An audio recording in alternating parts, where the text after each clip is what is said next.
Great. Okay. So workshop 2, developing a climate transition plan. We're going to have Fionn present first, and then we're going to have Nathan. I think, as we're going through, if you had a comment to make, I think, Fionn, you might call on Nathan as we go through. And then maybe at the end as well, I'll just ask you to give the CDP perspective, Nathan. And Nathan, for everybody, is the CDP Head of Sustainable Business. Take it away, Fionn. Great. Everyone can hear me okay? You'll be sick of hearing me by the end of today. But yeah, as Mark said, so I'm just going to go through what is a climate transition plan, a bit of an overview, why you should produce one, what its relevancy, and then I'm going to get into climate transition plans from a CDP lens.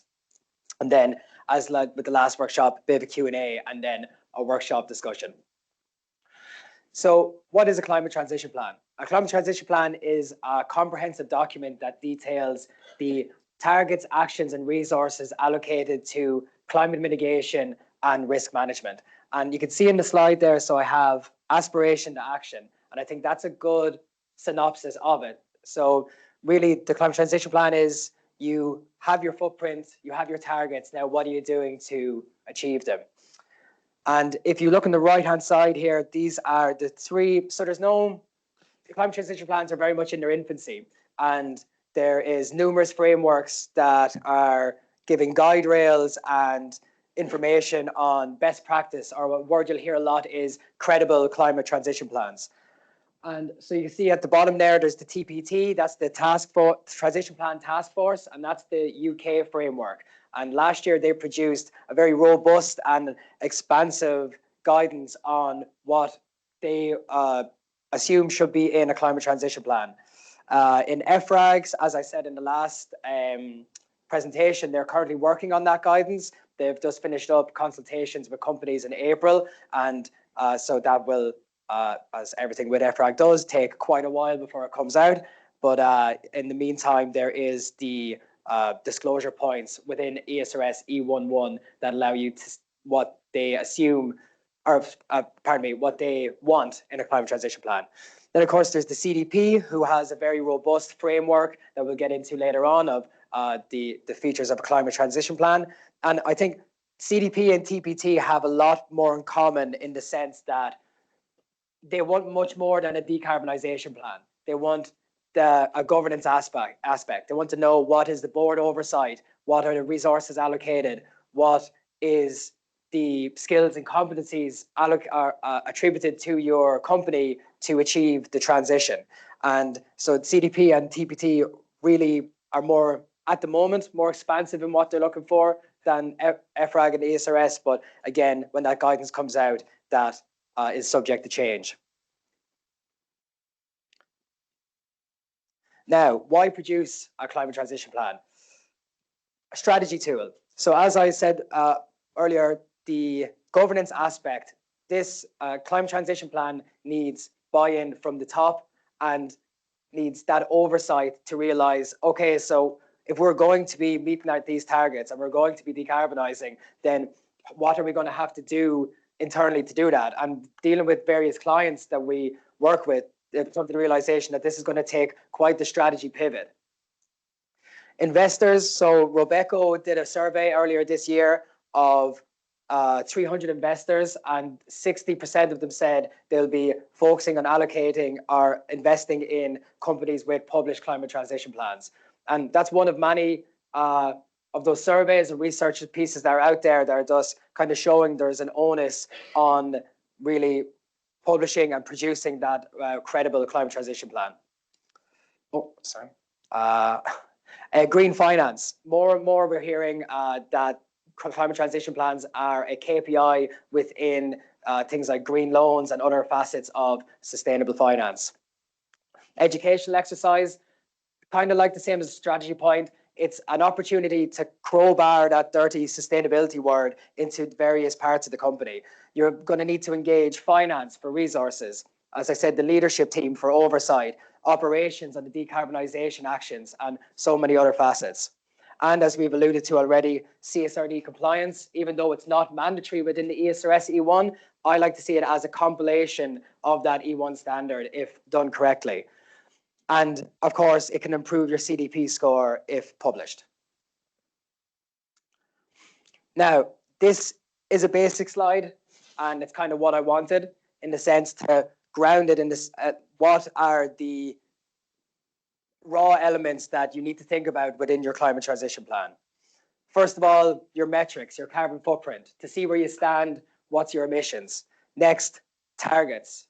Near term, long term are the science-based targets, and have you committed or are they validated? The next point is to engage with that leadership team, engage in governance to see what's the oversight.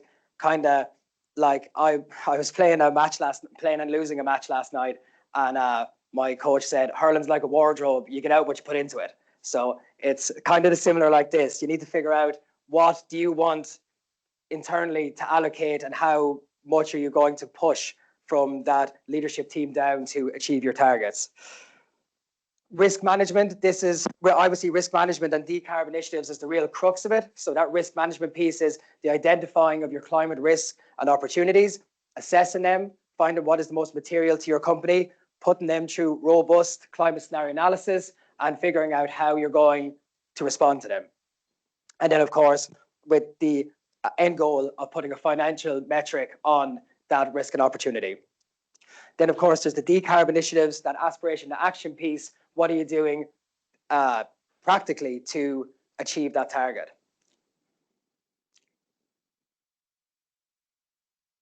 Now, we're going to get into the CDP realm of climate transition planning.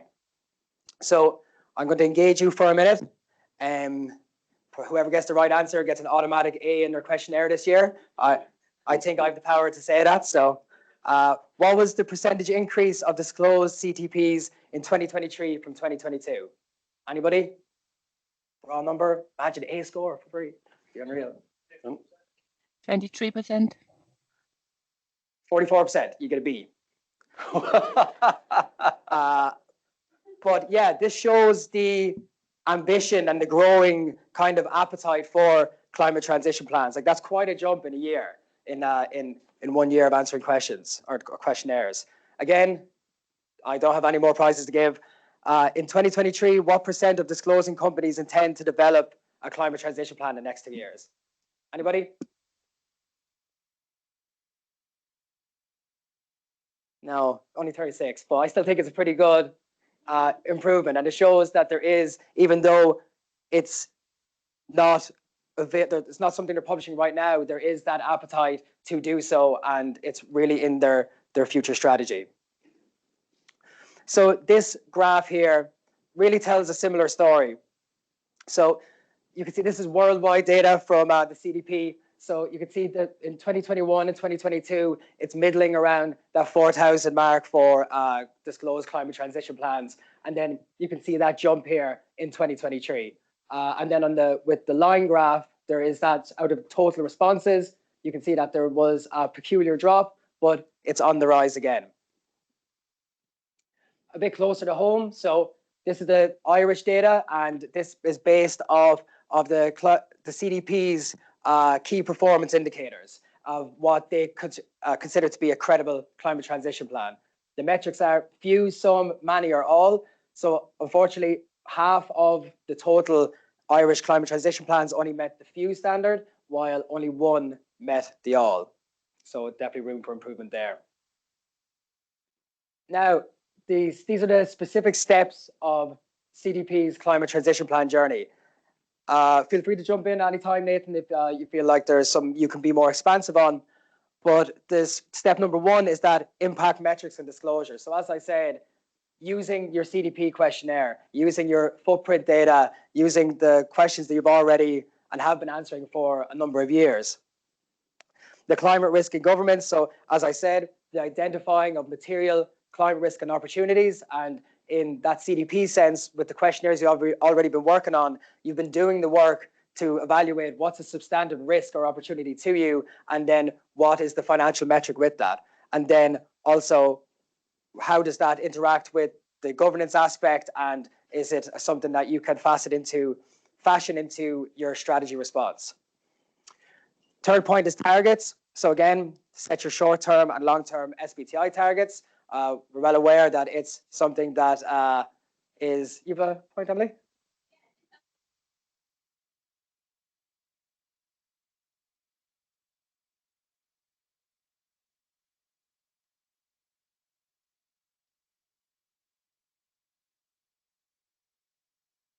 Yeah, so I'll just repeat that for the microphone.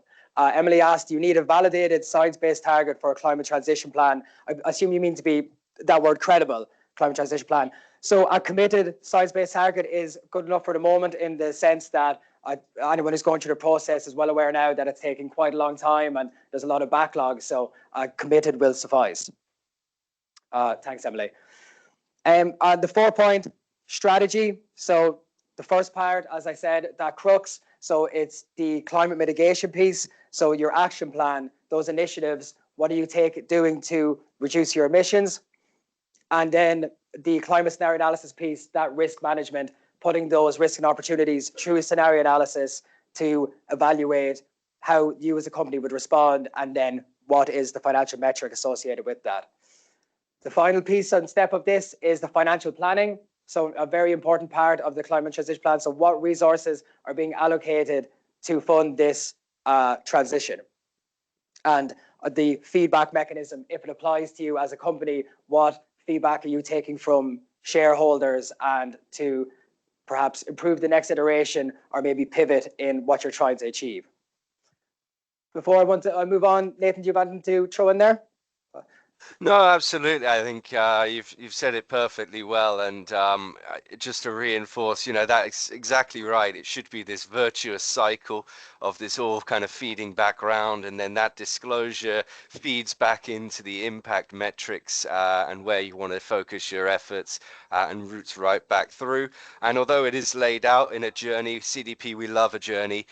We think it helps break things down and make it more accessible.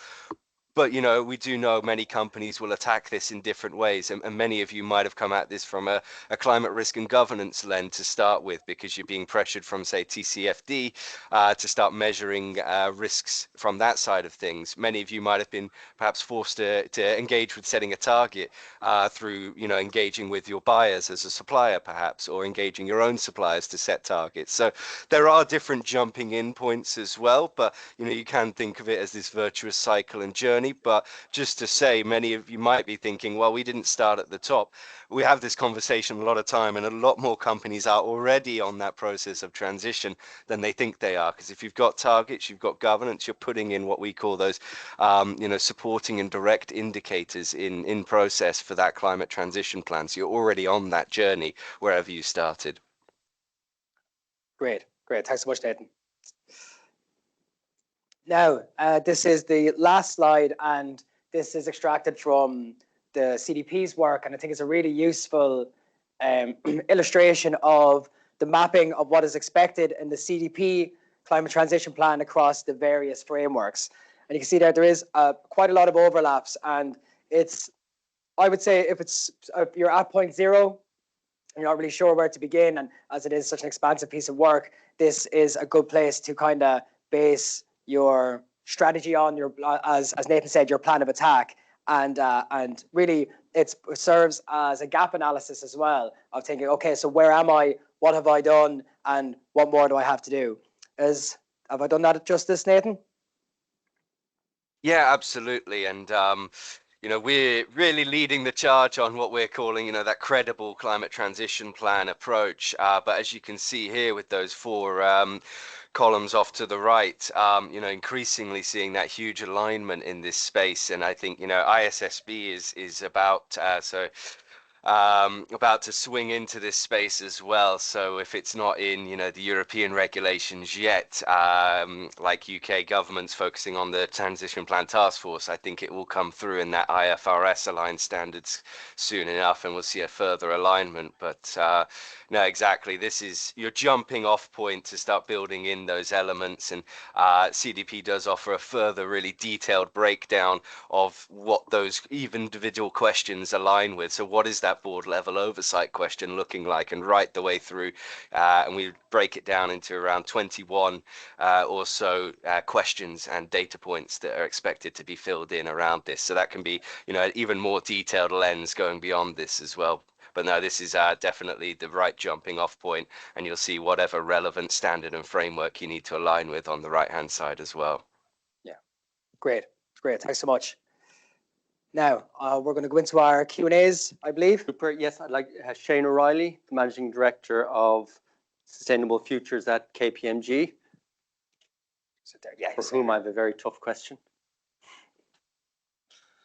Very good. Thanks, Shane. Thanks, Nathan. The first question I had actually is for Shane, and it's, you know, what are some of the challenges corporates face regarding physical climate-related risks within climate transition plans?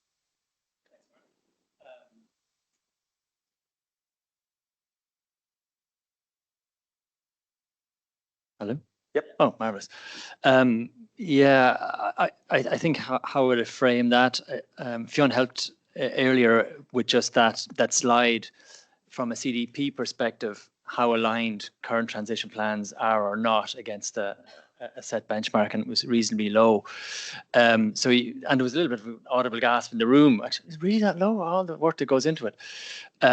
It's that low because it's really darn hard. Yeah. Right. And the bar for acceptability from a CDP perspective isn't outlandish. It's what's expected and will be expected from an institutional investor perspective over time, and so on and so forth.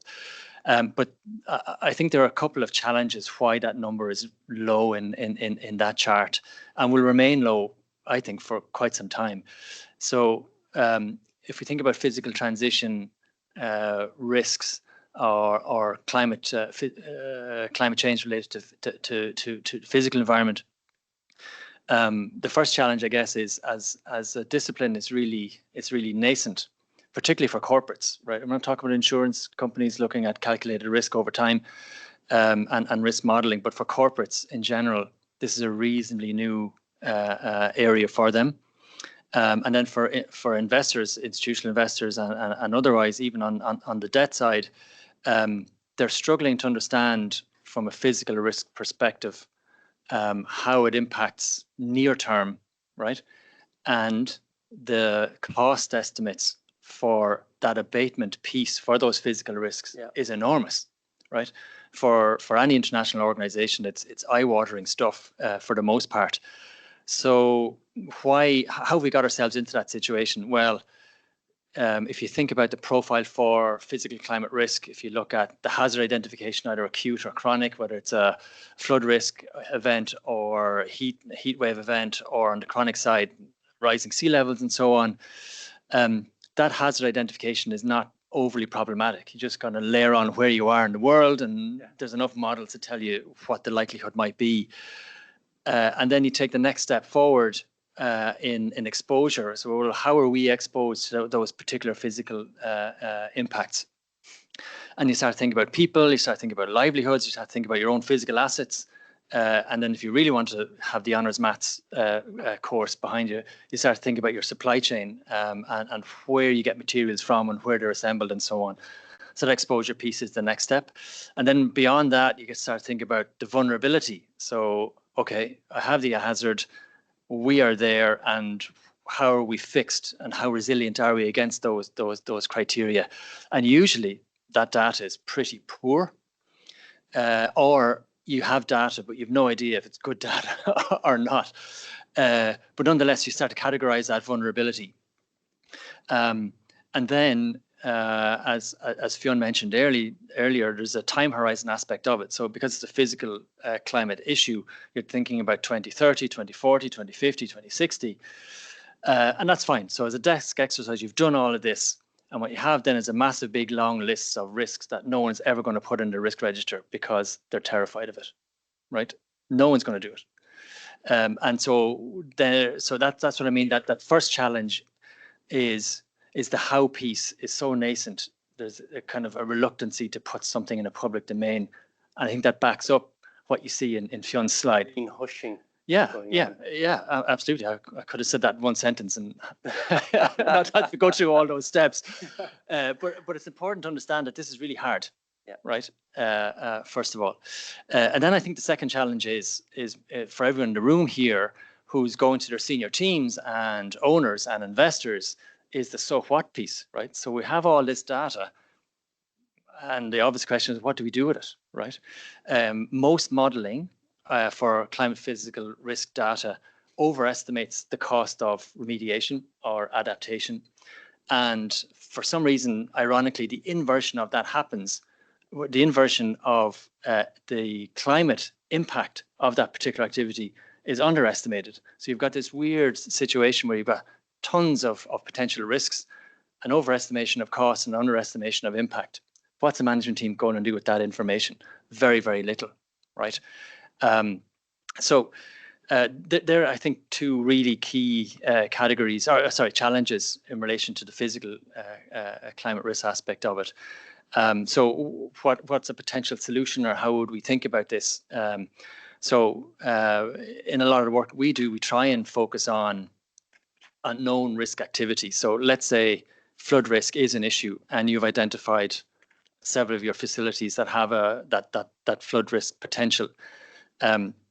There's very likely insurance information telling you what that cost of remediation is. So it's not a bad starting point to be able to communicate that internally, to say, if we had a flood event in location X or facility Y in geography A or geography B, this is what the likelihood of it is. And you can start to build in that near-term logical risk assessment piece. And then if you look at in detail of the transition plans that are out there at the moment, anyone that's given any numbers, or sorry, any organization that's given any numbers of any real merit, if you thought about the real near-term physical risks that they potentially see carrying on clearly to 2040, 50, 60, but the data is very near-term.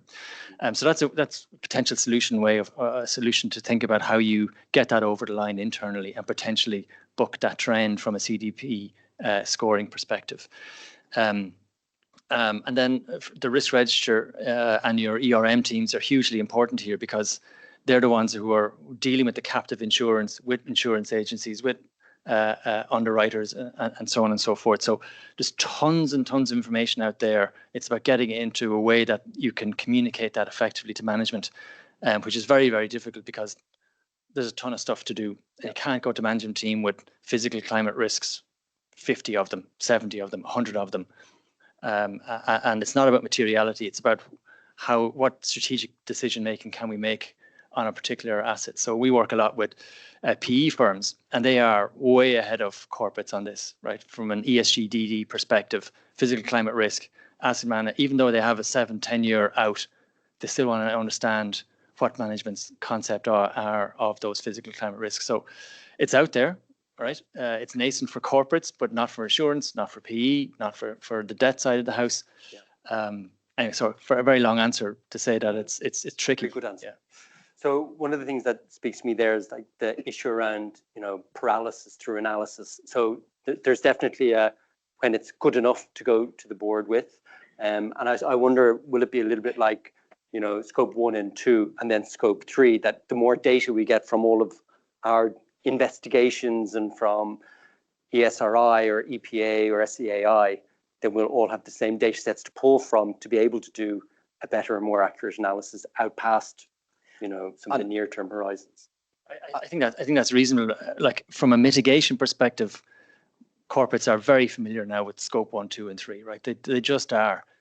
Rewind 5-7 years ago, and it was one person in a cubbyhole in an organization. Many of the people here, actually.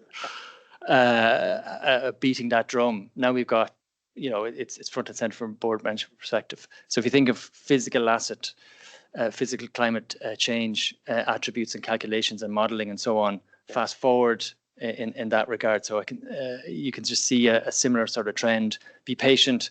The modeling isn't perfect now. It's getting better. It's better than it was 3 years ago. Certainly better than it was 5 years ago. We no longer have a discussion on the merits or otherwise of climate science that's accepted. Now we need a convergence on the data, and that will help over time. Yeah. Okay, brilliant. If I could just John? come in on that point as well, just to reinforce, and especially with regard to the GASPs, this is such a new area. The GASP, I understand, but taking the global view, 0.6%, 140 of 23,000 companies were fully meeting those credible transition plan aligned elements. So, while that sample might look a bit dramatic that we saw earlier, it's really not out of sync with these big global moves and that the nascency, the recency of transition planning as a topic. And my best recommendation, don't let perfection be the enemy of the good, and get started. It shouldn't be viewed as a noun. It should be viewed as a verb. It's about the transitioning and getting started. And wherever you're on that journey, that data and that feed through will come back and it will reinforce and reinform. But the key is to think about what targets are appropriate and start getting started on putting some action in place. What a wonderful unplanned segue into my next question for Fionn, which is, we had Shane, you very clearly described, some of the steps that you would go forward from, understanding the risks and actually bring it to the governance to actually make change on this basis and then report. And we had that flow, and you spoke to it as well, Nathan, and just now about the planning. But it's like you get a plan, but a plan is only as good as the planning on the way. And I know, Fionn, that you're actually at the coalface doing this for companies now. So, do you have any tips or tricks about like where to start, what you need to have in place? Yeah, so I think, as Nathan alluded to as well, you're never as far behind as you probably think you are. And a good place to start is, I would say, that gap analysis piece of going, okay, so what have I reported on already? What things like, have I done a CDP questionnaire? What can be extracted from that? Or even the mechanisms of answering those questions, like the board oversight of environmental matters in your question in your CDP. That's not specific to your transition planning, but it's a good channel that you've already have to get that input from the leadership team. What's the board level oversight of specifically your transition plan and your aim to reduce your emissions? Then I suppose if you're on the next step of it's, as you said, it's much more commonplace to be assessing those climate risks, and there is obviously a growing onus on to get that quantified metric of the financial metric of what the impact or financial significance of those risks and opportunities. I think it's an important point that you're saying, that it's an iterative process and that the data isn't all there at the moment, but the CDP have a good, as Nathan said, they love a journey, but they have a good approach in the sense that to evaluate what's a substantive risk to you, and is it 5% of your turnover, let's say, and then do you want to put in a range, and then as you grow and become more mature and more adhered to the new data coming in, then you can get that finalized and specific financial metric. So yeah, like that, that's a great kind of idiom for it, that it's a verb, not a noun. So don't look at it as in this is a massive, expansive piece of work that it's a box ticking exercise. It's not. It's intended as a strategy tool. It's intended to be utilized as that. And then the actual climate transition plan is just a product of the work that you've already been doing. So get your footprints, get your targets, consider your climate risks and opportunities, and then start inputting some actual action and decarb actions. And then sooner or later, you'll have a credible climate transition plan. Excellent. And I promise I'm not being flippant, Nathan, but like, how much do you love climate transition plans? Because I have a lot of heart for climate transition plans, I have a lot of hope invested in them. And I suppose it's about understanding, a transnational, your fingers are in so many pies. Where are climate transition plans going? How seriously should we be taking them right now? Yeah, it's a great question, and I mean, I do love them. I think it's such a powerful tool, and really tying together a few different areas that CDP's been looking at more holistically for a while, but I think other frameworks and approaches have had a bit of a bit part approach that hasn't quite led to the results they wanted to see. But to take it a step back, I mean, conceptually, I love it because it's it's that synthesis, that coming together of your targets, of the near-term ambitions to reduce in the immediate term, that long-term net zero goal, and then a practical plan and aim to get there. And I think without a transition plan, your net zero target is almost similar to, the carbon neutral targets we were seeing coming out of Paris. It's not rooted in reality. And the climate transition plan is the way to bring that 2050 time horizon, which is obviously getting ever closer, but is still over 2 decades away. Bringing that back into reality and saying, look, there is something tangible here to achieve that target. We might not know all the details yet, but we have this plan in place to move us from this immediate term reduction from to 2030 right the way through those next 2 decades to achieving and really pivoting this business. And I think that's such a strong, powerful signal that really grounds what is quite a lofty aim and very far in the future, bringing that back into the reality of the real world and of actual business planning and strategy. And I think the flip side to that is it makes it far more achievable and attainable to get there, because if you're engaging leadership, I don't think anyone's going to commit to something quite so drastic unless you have at least a kernel of an idea of how we might get there. So it's a really fantastic way to rationalize that approach to achieving net zero. Very good. Thanks for that, Nathan.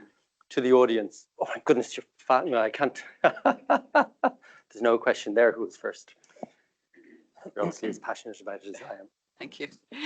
Hi, thanks to our speakers. I think the key thing is the word plan, that everything else is reporting, gathering data, and we need the plan. We don't have the luxury of not having plans in place anymore.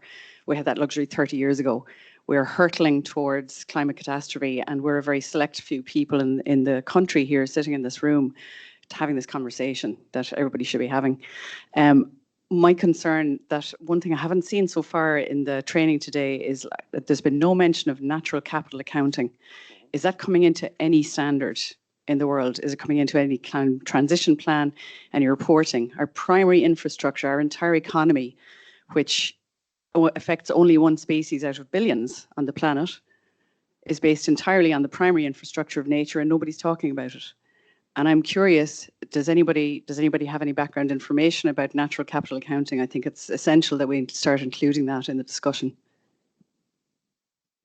In the physical risk identification, I suppose, when you think about exposure, it's not just exposure to the physical asset of a plant that you have or a facility or something like that. It is very cognizant of biodiversity, of species, of humans, it's a full natural capital suite that has to be considered, because the vulnerabilities are, and this is where it becomes even more problematic.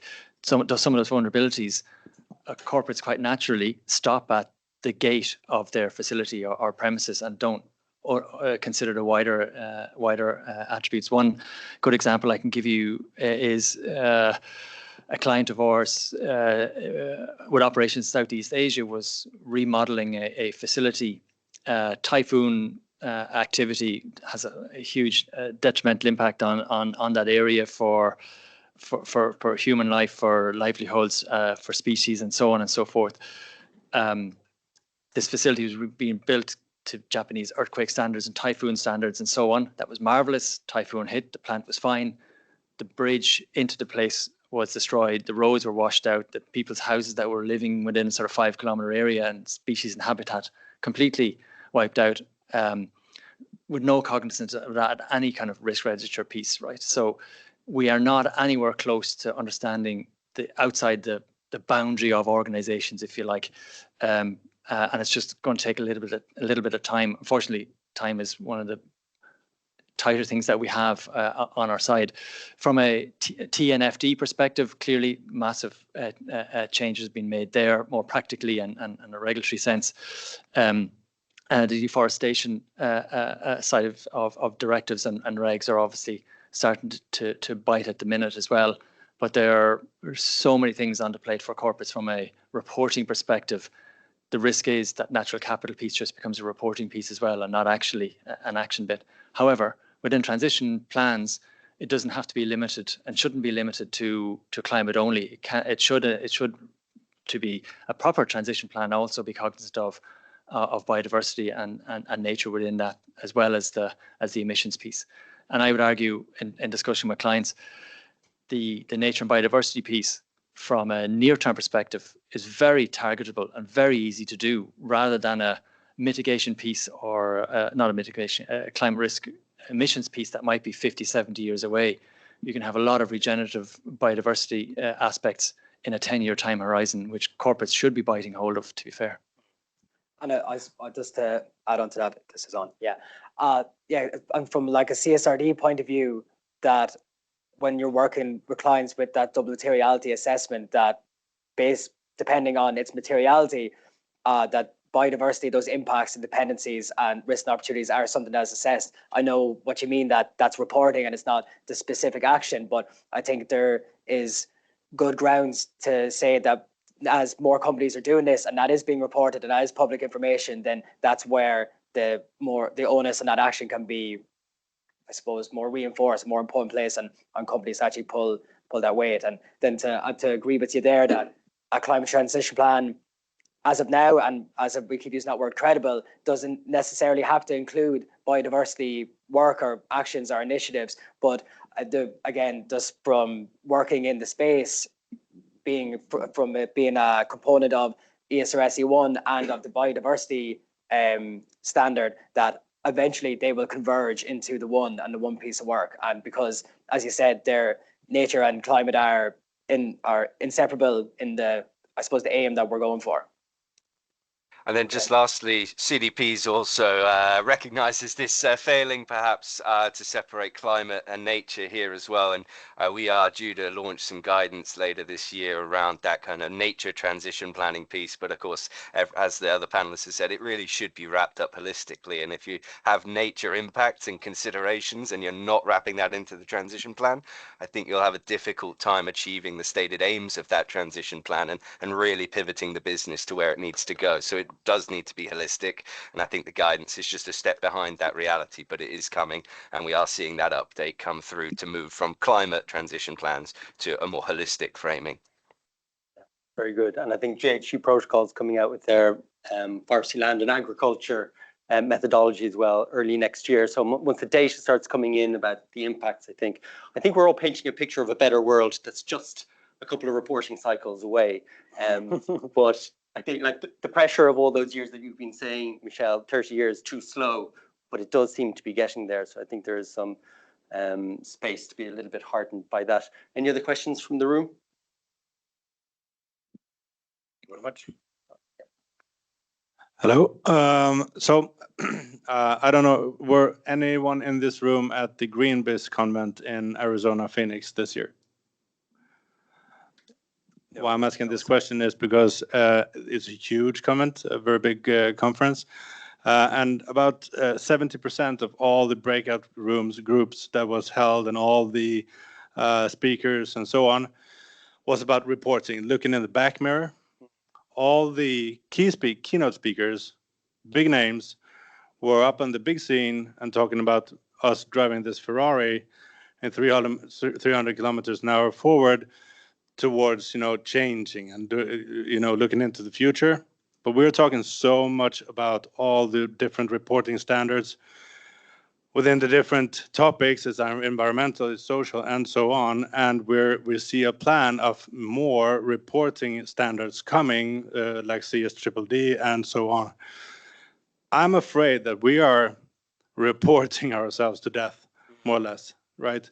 That we need to be open and speaking more about how to merge all of these reportings all over the world in order to put those resources, humongous resources, monetary and human, that we put on reporting in the back mirror into changing stuff. Yeah. I might keep the responses brief so that we get more diversity of questions as well. Thank you. Yeah, very briefly, I totally agree, and that there is I suppose, an aspect of death by reporting, and then I suppose from working in the area, we could see that it's very human intensive, and like with doing your CSRD reporting and the kind of all this work is very time intensive and resource intensive in general. So yeah, look, that would be ideal to have a convergence on that, and I do agree. But yeah. Very, very briefly, we saw how fast corporates moved in a voluntary reporting setting to watch in the last 6 months what has happened now that there's a regulatory footing on that reporting piece.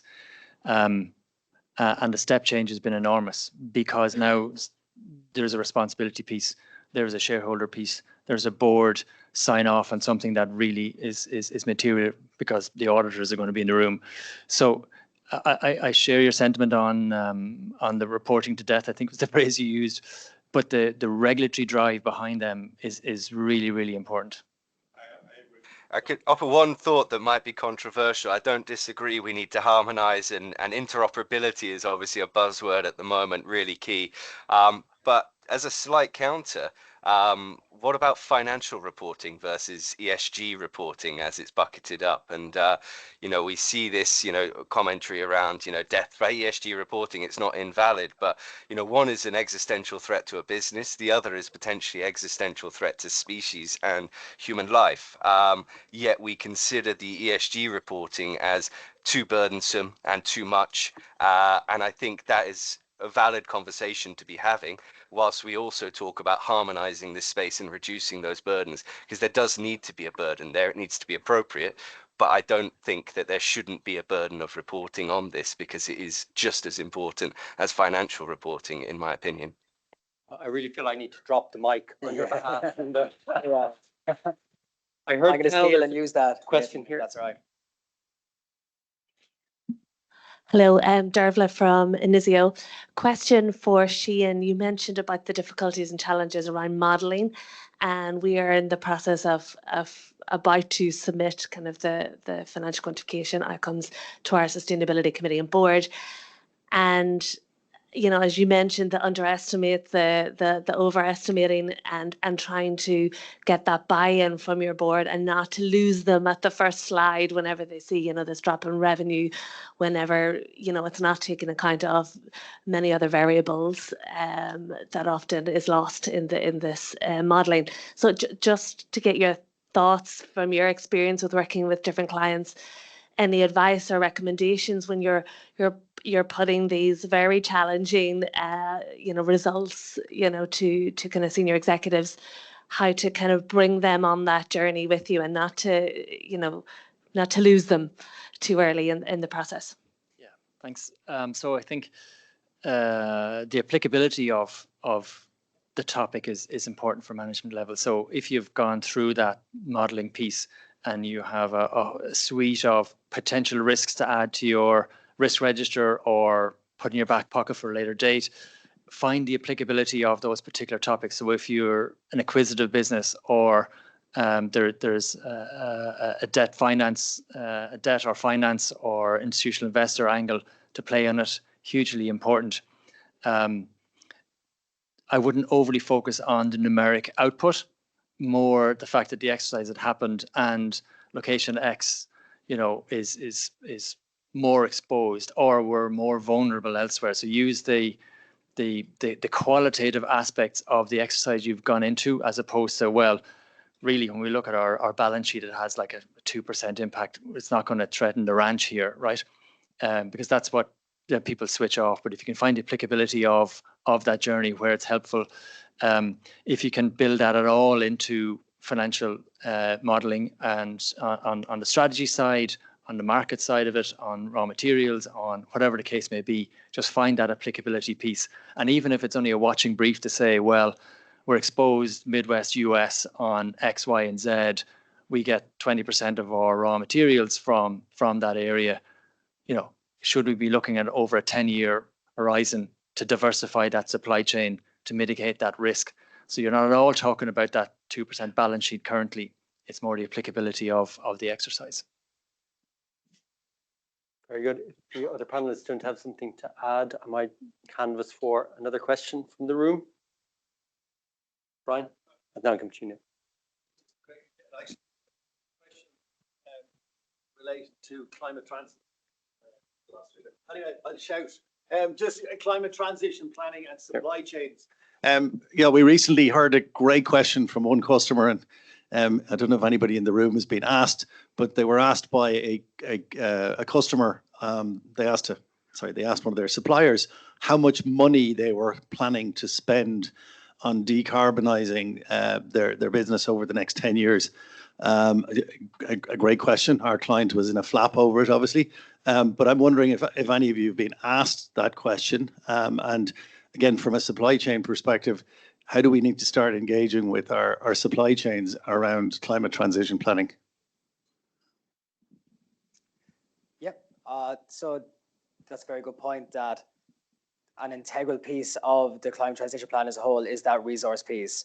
Again, what's being allocated, namely to those actions and initiatives, and we working with clients and climate transition plans, that it is a very important piece. We do find that it's, as climate transition plans are somewhat in their infancy and they're growing in maturity, that there is the intention to disclose that and put a hard financial or even an approximate number on what those initiatives may cost to the company. It might not be available right now, but with the indication and the mechanisms put in place for, if not next year, but the next 2 years to disclose that information. But yeah, it's really the meat of that climate transition plan, because as you say, like, working in this space, the kind of hypocrisy or like the flippant commitments and saying you're going to do something can really grade you. And then I'm going to go back to saying, do you love climate transition plans? Like I do. I love climate transition plans. But it's one of the most useful things about it. It's like, it's putting your money where your mouth is. Yeah. And that kind of goes back to that regulatory aspect of, like, yeah, there was no buy-in or no kind of want there when it was voluntary, but now that it may cost money, loss of investment and everything else, now you're going to see people moving. So yeah, so I think it's a very important piece that is integral to the overall, and it's coming up more and more. Very good, thanks. I think I might break the Chinese wall and become a mini contributor here as well, which is that I'm doing, decarbonization plans with people, and it really, again, like I said, rubber hitting the road. It makes it so much more interesting actually when you start talking about money, because it really focuses our mind. We should do it for the sake of the planet and of the species. But actually, when it comes down to euros, everybody's very concentrated all of a sudden. And I think that's to the good. The issue is, and you were talking about, easy for near-term floodplain remediation, you can do those costs, but there are a whole wash of other costs that we need to find out. And I think the question, in fact, from Brian, who's our MD in Clearstream, was, does anybody have the experience of having people, are those conversations, are people asking for, well, how much is this going to cost me? Maybe it'll be easier if we do a show of hands just briefly is anybody finding that the financial conversation is increasing in their businesses? That'll keep me in business for a little bit longer. That's good. Okay. I was going to answer quite quickly to Brian. One, you shouldn't answer that question if anyone asks. And two, you might answer it tentatively if you have a fairly solid transition plan with actions. Otherwise, you just couldn't answer that, and you just leave yourself open to a whole host of problems. That would be my answer. Yeah, I would plus that one as well. I was running our supply chain program over here at CDP last year, and I work on sustainable procurement as well more broadly. And I think, any request from buyer to supplier, it needs to be a dialogue, a conversation. Why do you need that data, and what's it being used for? In our experience on supply chain engagement, the most valuable pieces is, setting a target, decarbonization, emissions reduction initiatives, energy mix, and showing that rate of change. And as you rightly point out, that revenue alignment, what you're spending on that transition, it's an important metric. It's an indicator of direction of travel. But I think for a buyer-supplier relationship, there's far more important data points and pieces to be measuring and engaging on before you get to that level. And that's a really developed piece that I know a lot of large corporates are still grappling with. Well, how do we measure that? What goes in that basket of goods? And are we comfortable disclosing that, and to whom? There are regulations coming for that data, so brace yourselves that it may be expected amongst the midst of all that regulation. But I think it's a really important point to have a conversation about what that's being used for and what's it really giving to that buyer, because I think targets, emissions reduction initiatives, and those other elements are far more powerful on that direction of travel. Very good. Thanks, Nathan. Any more questions from the room? Yes.